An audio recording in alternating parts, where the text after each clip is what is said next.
Hello everybody, this is Tim here again, here with another movie review, this time for The Messengers 2, which is actually supposed to be a prequel to the first movie, but really doesn't play like a prequel at all. If you've seen the original movie, the character who winds up being the killer of the family at the beginning is like the farmhand on there who somehow has lost his memory. Yeah, it makes no sense. Go watch my review for the first movie. This is going to be a pretty quick review because this is not a very good film. I gave the first one like a 1.5 out of 4 just for some good shots.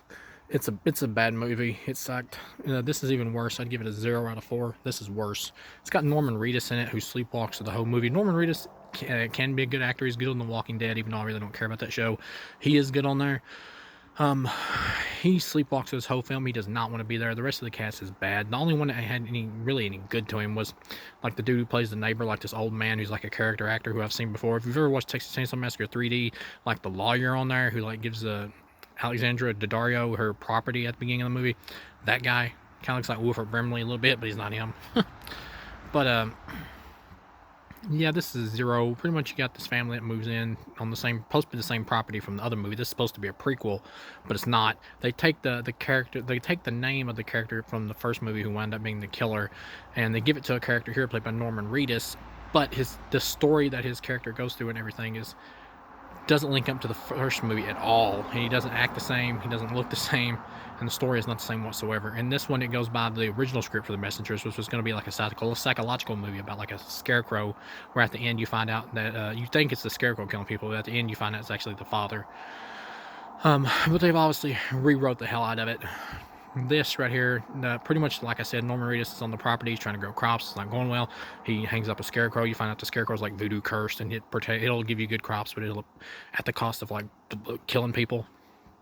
It protects the land or whatever. He has a set of neighbors. This really hot, like blonde chick who's real young, and then her like really old husband. There's no explanation for why they're together. Sorry about that dog barking in the background. That's my dog. But yeah, I'm recording this outside.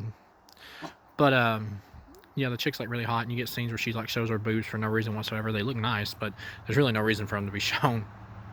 You find out later on in the movie that they're like ghosts of the other people who had used the scarecrow and wind up getting killed by him because they tried to stop him from like killing their families. There's really no reason for him being in the movie. There's also a ghost of a little girl who also you get a hint that her family was killed by the scarecrow, but at the end of it, after the scarecrow is defeated, she takes the scarecrow and like hides it. It's never explained why, so it's terrible script here. Norman Reedus' character just starts like going crazy or getting darker, I guess, as a character because of I guess the influence of the scarecrow or the evil of it. It never really explains why. But at the end of the movie, he pretty much comes to his senses, destroys the scarecrow before it kills his family, and saves the day, which doesn't link up at all with the last Messengers, because this character in the first Messengers we find out actually killed his family, so it doesn't link up whatsoever with this. This is like an in-name only prequel. It's like if you've ever seen like the Silent Night, Deadly Night films, or the later like Puppet Master films and stuff like that, or later Children of the Corn films. These are like B-movie direct-to-video franchises where they just do cash grab sequels where they just don't link up at all to the other films, even if they have this the same character.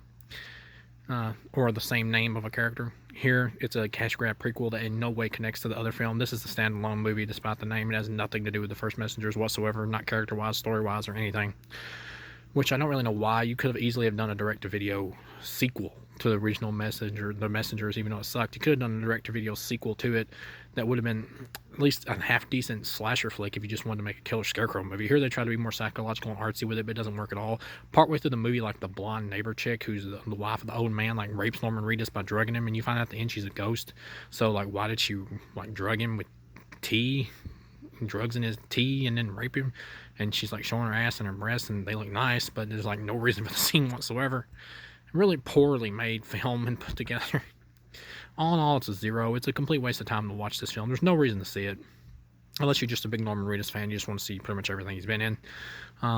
It's worse than the first film from a script level. The story here had more potential than the story from the first film, I think, doing the psychological aspect of like, is it the scarecrow killing or is it him? But it never really plays up with that. Like the idea here, I think, had more potential than the first movie, which was more of just like a generic ghost story, haunted house flick. But the execution here is way worse. This is easily a 0 out of 4. The directing in the first one was also better.